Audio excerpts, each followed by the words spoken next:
ഇതൊരു martial arts action മൂവിയാണ്. സിനിമയുടെ പേര് ബ്ലാസ്റ്റ് എന്നാണ്. ഇതിലും നല്ലൊരു ടൈറ്റിൽ ഈ ഒരു മൂവിക്ക് ഒരിക്കലും കിട്ടില്ല. കാരണം ഈ വർഷത്തെ one of the most important അല്ലെങ്കിൽ ബെസ്റ്റ് തിയേറ്ററിക്കൽ എക്സ്പീരിയൻസ് എന്ന് നിസ്സംശയം വിശേഷിപ്പിക്കാവുന്ന ഒരു കൈൻഡ് ഓഫ് മൂവിയാണ്. നമ്മുടെ ചൈൽഡ്ഹുഡൊക്കെ ഒരു തമിഴ് സിനിമ കണ്ടുകൊണ്ടിരുന്നവർക്കൊക്കെ മോസ്റ്റ്ലി റിലേറ്റ് ചെയ്യാൻ പറ്റുന്ന ഒരു ഹീറോയാണ് ആക്ഷൻ കിങ് എന്ന് വിളിപ്പേരുള്ള അർജുൻ. സോ ആ ഒരു പേര് ചുമ്മാ കിട്ടിയതല്ല എന്ന് വീണ്ടും തെളിയിക്കുന്ന ഒരു സിനിമയാണ് ഈ ഒരു ബ്ലാസ്റ്റ് എന്ന് പറയുന്ന ഈ ഒരു സിനിമ. അതിൻ്റെ കൂടെ തന്നെ അഭിരാമി, പ്രീതി മുകുന്ദൻ, ജോൺ കൊക്കൻ എന്നിവരും ഈ ഒരു സിനിമയിൽ അഭിനയിക്കുന്നുണ്ട്. ഇതിൽ പ്രീതി മുകുന്ദൻ്റെ ആക്ഷൻ സീക്വൻസസ് വളരെ ഗംഭീരമായിട്ടാണ് സ്ക്രീനിൽ വന്നിരിക്കുന്നത്. അർജുൻ്റെ ആക്ഷൻ സീക്വൻസസിൻ്റെ കൂടെ തന്നെ ഈ ഒരു പ്രീതി മുകുന്ദൻ്റെ ആക്ഷൻ സീക്വൻസസ് എടുത്തു പറയേണ്ട ഒന്നാണ്. കാരണം അത്രയും കിഡിലനായിട്ടാണ് ആ ഒരു ആക്ഷൻ സീക്വൻസസ് വന്നിരിക്കുന്നത്.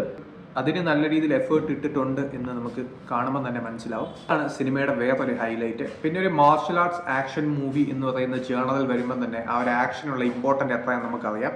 സുഭാഷ് കെ രാജ് ഡയറക്റ്റ് ചെയ്ത് അതുപോലെ തന്നെ ഈ ഒരു ഫോയിനിക്സ് പ്രഭു ആണ് ഈ ഒരു സിനിമയിലെ ആക്ഷൻ സീക്വൻസസ് ചെയ്തിരിക്കുന്നത്.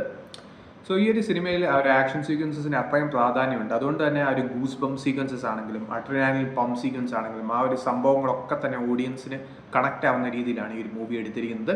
സോ സ്റ്റോറിയും കാര്യങ്ങളൊക്കെ നമ്മൾ കുറേ സിനിമകളിലെ ആക്ഷൻ മൂവീസിലെ റെഗുലർ സംഭവങ്ങളാണെങ്കിലും അതിൽ കുറച്ച് പുതുമകളും ആ ഒരു സിനിമ നമ്മൾ 2.5 മണിക്കൂർ ആയി എന്നറിയാത്ത രീതിയിലാണ് സിനിമയുടെ ആ ഒരു നറേഷൻ പോകുന്നത്. അതുകൊണ്ട് തന്നെയാണ് സിനിമ ഒരു നല്ലൊരു എക്സ്പീരിയൻസ് ആയി മാറുന്നത്. ലാസ്റ്റ് ഇനിയും തിയേറ്ററിൽ കണ്ടിട്ടില്ലാത്തവർ മിസ് ചെയ്യാൻ പാടില്ല. സോ അങ്ങനെയുള്ളൊരു കൈൻഡ് ഓഫ് മൂവിയാണ്. കണ്ടിട്ട് നിങ്ങളുടെ അഭിപ്രായം പറയാം.